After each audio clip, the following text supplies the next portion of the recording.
Imagine possessing a hidden key that unlocks the minds of everyone around you, your boss, your friends, even a complete stranger, allowing you to subtly guide their thoughts and actions without them ever suspecting a thing. This isn't a fantasy or a magic spell. It's the hidden architecture of human psychology, a playbook used for centuries by master negotiators, influential leaders, and those who truly understand what makes people tick. And by the end of this video, you will understand the invisible forces that shape every decision you and everyone you know makes. But consider this your only warning: this knowledge is a double-edged sword. Use it wisely, because once you see these patterns, you'll never view the world the same way again.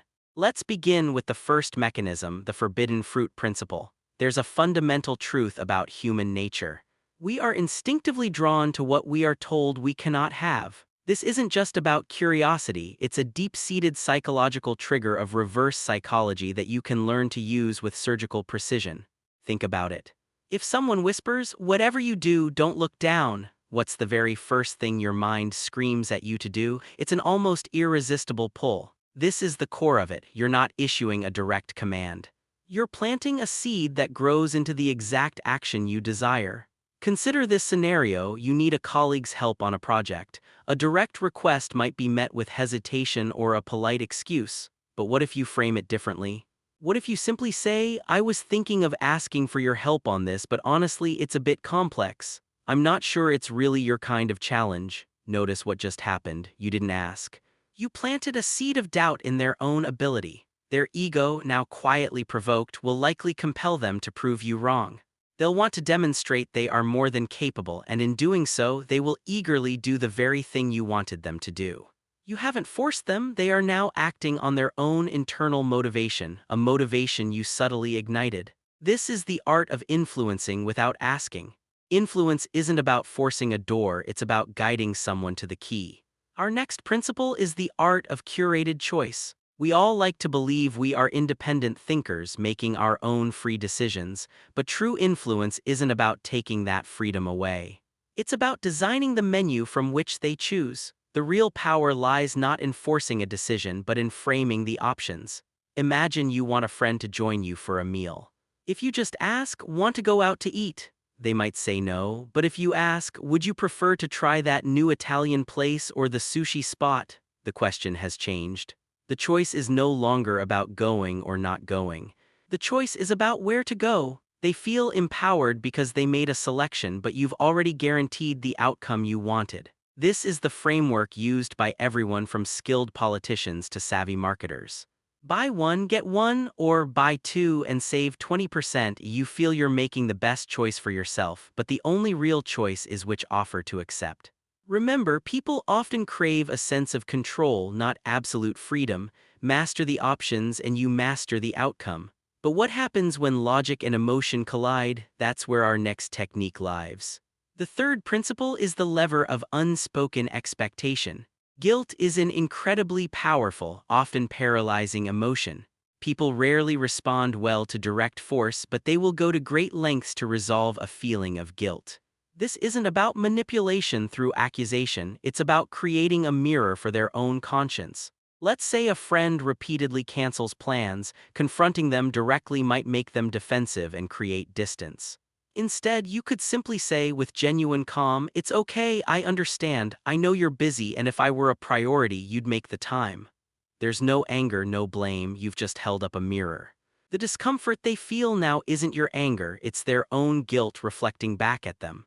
They will likely reach out, apologize, and make amends, not because you demanded it, but because they need to resolve that internal discomfort you so gently illuminated. The heaviest burden isn't a demand, but the weight of one's own unspoken guilt.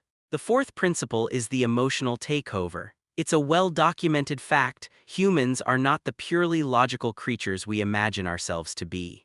The vast majority of our decisions are made emotionally and then justified with logic afterwards.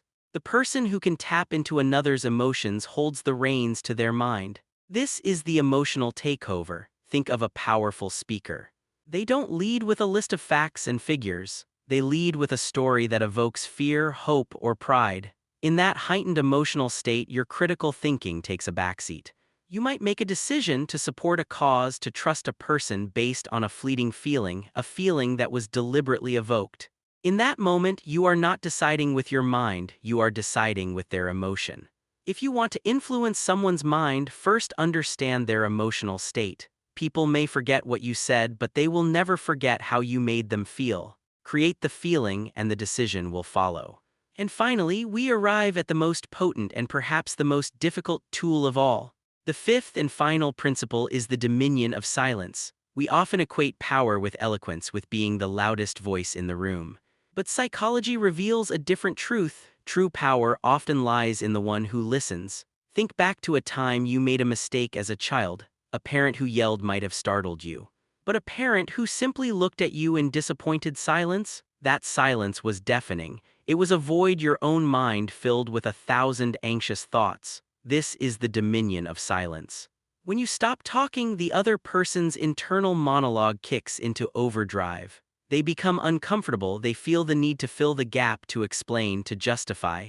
In an argument, don't raise your voice. Instead, maintain eye contact, offer a slight, calm smile, and remain silent.